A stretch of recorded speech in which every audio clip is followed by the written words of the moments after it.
स्वागत है आप सभी दर्शकों का और मेरे विद्यार्थियों का हमारे इस वीडियो में।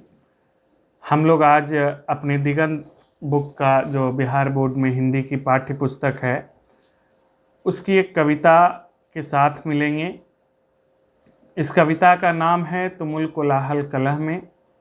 लेकिन इस कविता को बताने से पहले हम चाहते हैं कि थोड़ा सा आप इस कविता की विषय वस्तु समझ लें। हालांकि यह एक स्वच्छंद गीत है, किसी भी प्रकार से इसे समझाया जा सकता है, लेकिन यह उस महान व्यक्ति की कृति है जिसे समझना और जिनकी रचनाएं समझाना अपने आप में एक कठिन कार्य है। मैं भी इस समय जो आपको समझा रहा हूँ, मेरे हृदय की गति बहुत तेज है। मैं खुद नहीं संभाल पा रहा हूँ कि पता नहीं इस महान व्यक्तित्व के बारे में मैं कितना दूर तक आपको साथ लेकर चल सकूंगा। छायावाद के आधार स्तंभ के रूप में जाने वाले जयशंकर प्रसाद जी का जन्म 30 जनवरी 1889 ईस्वी को हुआ था, 1889। वाराणसी शहर में इनका जन्म हुआ था और इनकी मृत्यु 15 नवंबर 1937 ईस्वी को हुई थी और वाराणसी में ही हुई थी। इनकी एक अमिट रचना है कामायनी।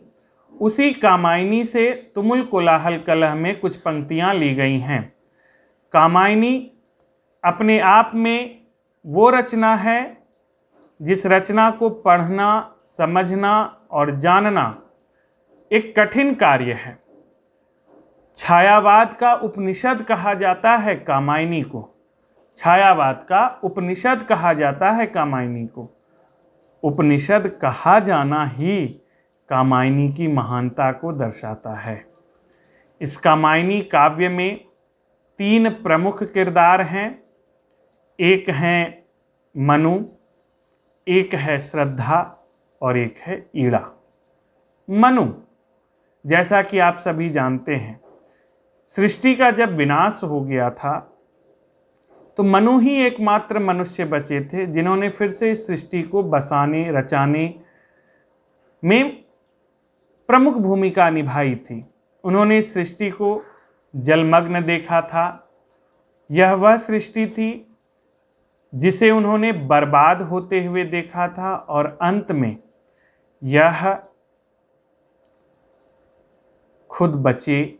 इन्होंने ये सारी परेशानियां देखी, झेला इन्होंने, और तो और इन्होंने सृष्टि को रचाने बसाने का कार्यभार संभाला। फिर से मनु के मन में यह बात थी, समाज बसाने के लिए जो एक संगिनी की आवश्यकता होती है वह श्रद्धा के रूप में इनके सामने आई और मनु और श्रद्धा ने सृष्टि को बचाने का कार्य प्रारंभ किया।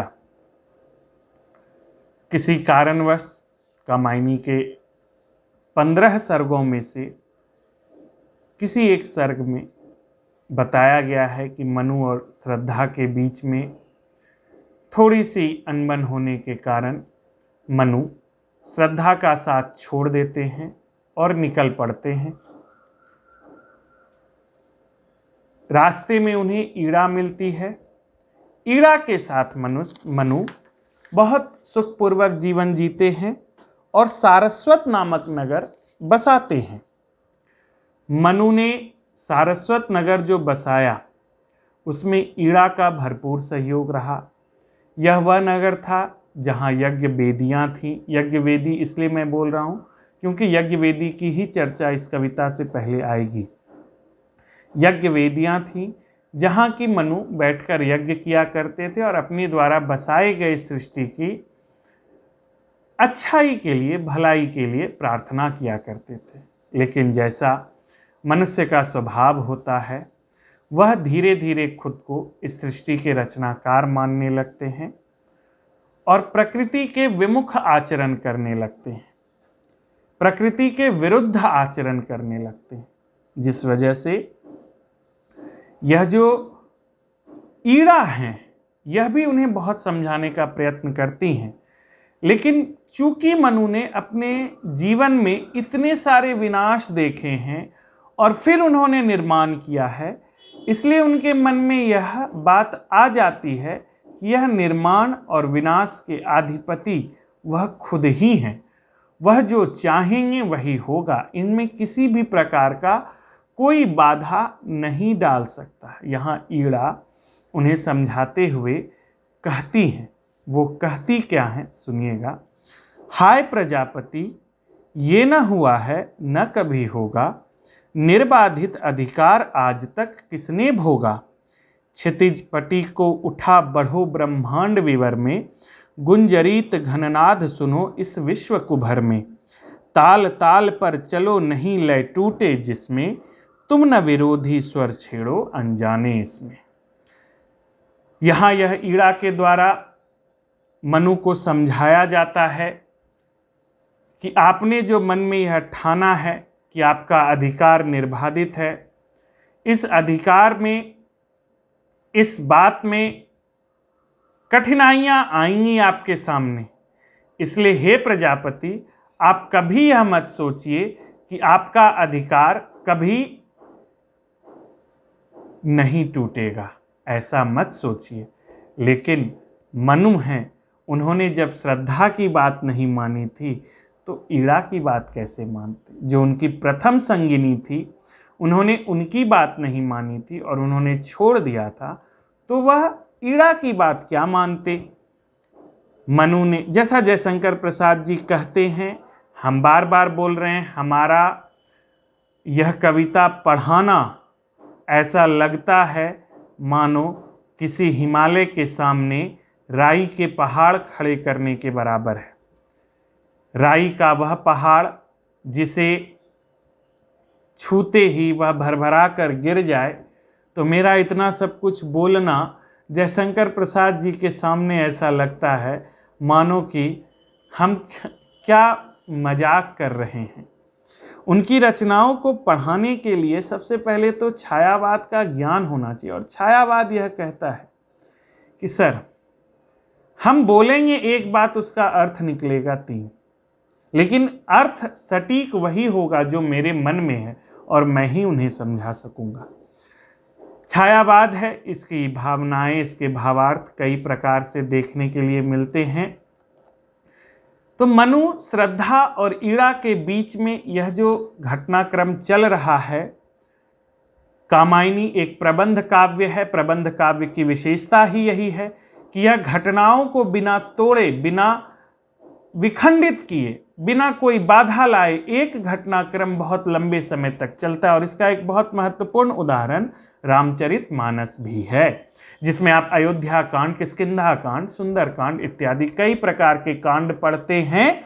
और इन्हीं कांडों को हमारे कामायनी में सर्ग कहा गया है। कुल 15 सर्ग हैं और जो आपको तुमुल कोलाहल कलह में पढ़ना है वह निर्वेद सर्ग से लिया गया है। निर्वेद, जिसका अर्थ होता है सृष्टि से विमुख। जो सृष्टि से विमुख है, सृष्टि के प्रति, सृष्टि से उससे कोई लेना देना नहीं है, उसकी चर्चा, उस भाव की चर्चा इस सर्ग में, निर्वेद सर्ग में की गई है। और उसी का एक छोटा अंश आपके लिए तुमुल कोलाहल कलह में लाया गया है। मनु की जिद के कारण मनु और ईड़ा द्वारा बसाया गया सारस्वत नगर तबाह के कगार पर आ जाता है और इस दृश्य को देखकर मनु विक्षुब्ध हो जाता है। ये 12वां सर्ग है। इससे पहले के 11 सर्ग में कई प्रकार की परेशानियां, सुख दुख बताया गया है और धीरे धीरे यह निर्वेद सर्ग के बाद से होते हुए मनु अपने ध्येय तक पहुंचने का प्रयत्न करते हैं। जयशंकर प्रसाद जी मनु को अपने ध्येय तक पहुंचाने का प्रयत्न करते हैं और वो सफल भी हुए हैं। जब आप कामायनी पढ़िएगा तो आपको बहुत अच्छे से एहसास होगा। बहुत अच्छे से एहसास होने के कारण आप इसे अच्छा समझ सकिएगा। ठीक है, अब देखिए, सारस्वत नगर है, तबाह हो गया है, यज्ञ वेदियां जल रही हैं। मनु इस दृश्य को देखकर उसी यज्ञ वेदी के सामने मूर्छित पड़ा हुआ है। ईड़ा उसके बगल में, उसके इस दृश्य को देखकर, उसके इस अवस्था को देखकर विकल हो रही है उसका हृदय कांप रहा है और इस बीच उस यज्ञ वेदी से उठते हुए धुएं के अंधकार में से श्रद्धा का आगमन होता है। श्रद्धा अपने पुत्र के साथ आई है और वह अपने पुत्र को बताती है कि देखो, यही तुम्हारे पिता हैं। पुत्र इतना हर्षित होता है अपने पिता से मिलकर कि वह उनकी उस अवस्था को देखकर खुद समझाने का प्रयत्न करता है अपनी माँ को कि माँ, जाओ, जाकर जल लेकर आओ, मेरे पिताजी इतने व्यथित हैं, क्यों तुम इस तरह से पड़ी हुई हो।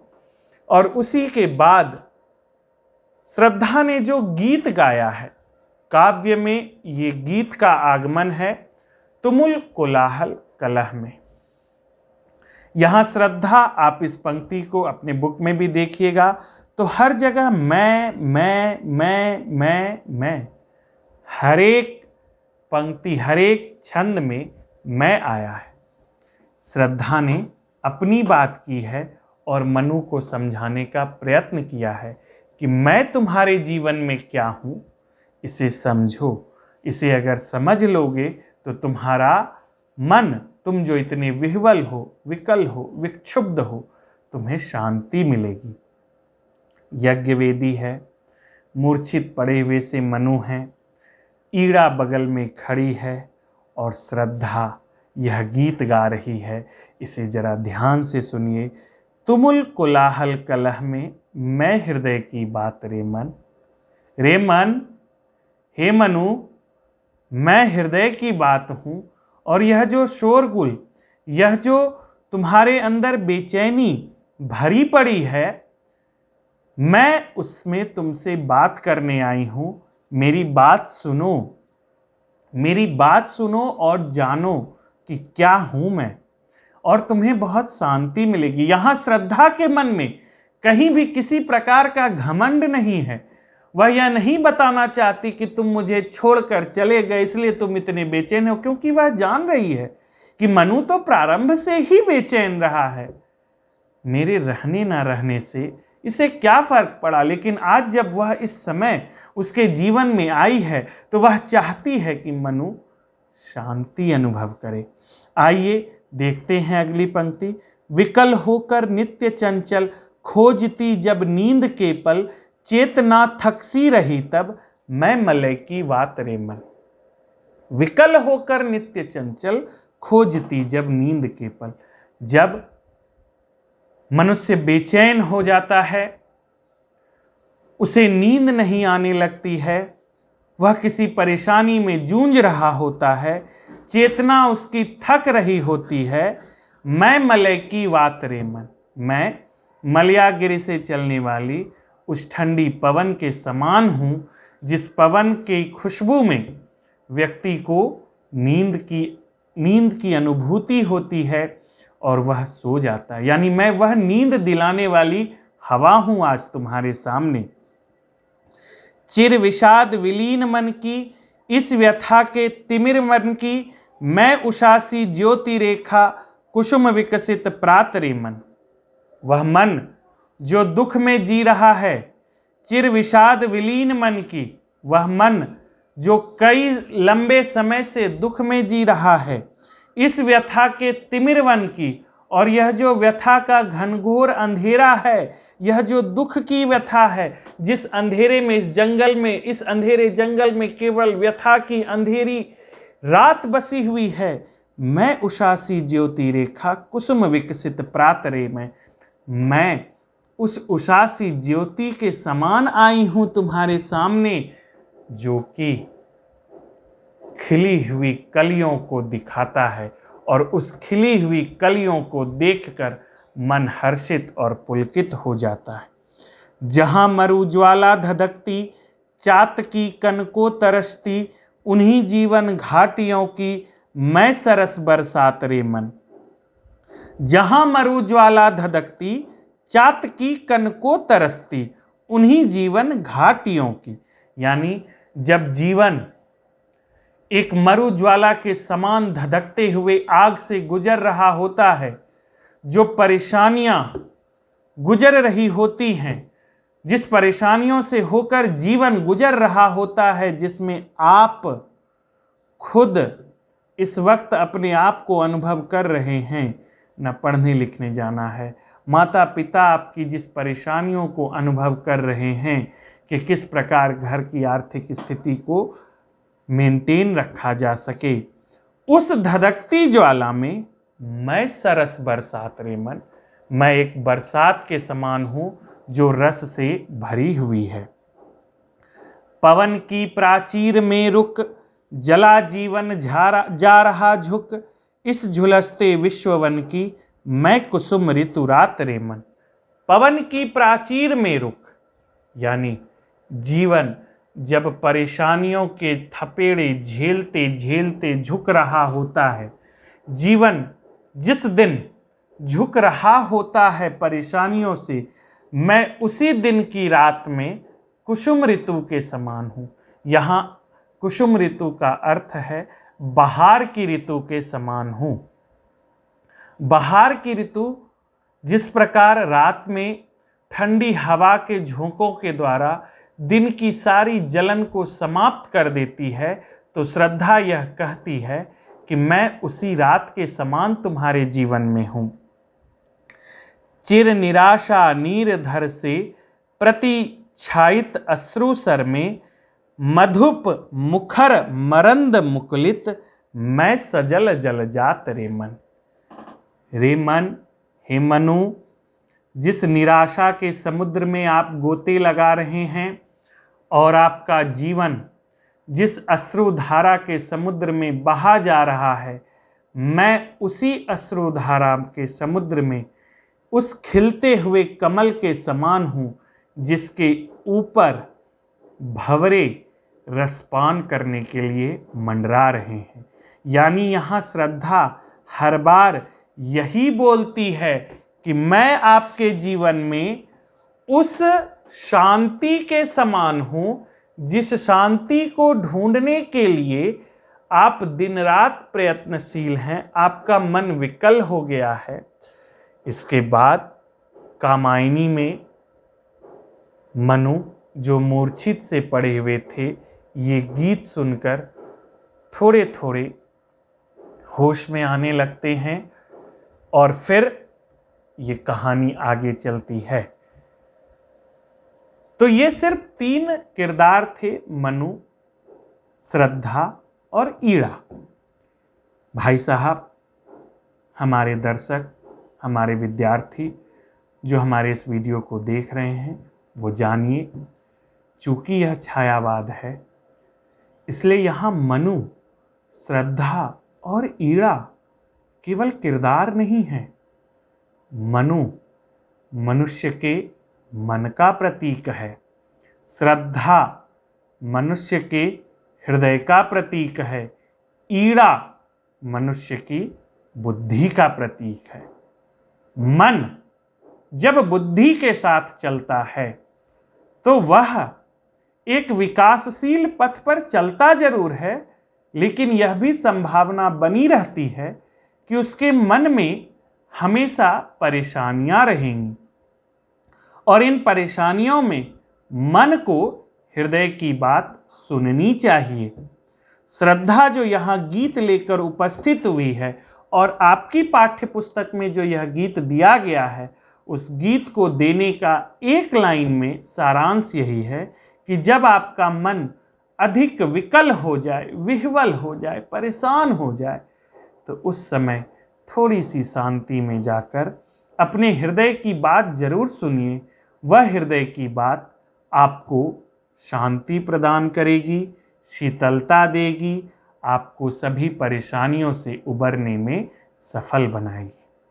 इस प्रकार हमारे इस वीडियो का भाग 1 समाप्त होता है।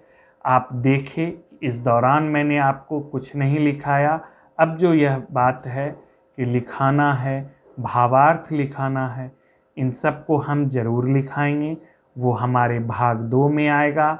हमसे जुड़े रहने के लिए बहुत बहुत धन्यवाद। हम यह आशा रखते हैं आपको यह वीडियो क्लियर मिला होगा, सभी बातें स्पष्ट हो गई होंगी। यदि नहीं हो तो आप ज़रूर हमें कमेंट करके बताएं। अपना ख्याल रखें। तब तक के लिए धन्यवाद। स्वस्थ रहें, सुरक्षित रहें। मिलते हैं तुमुल कोलाहल कलह में के अगले भाग के साथ जल्द ही। धन्यवाद।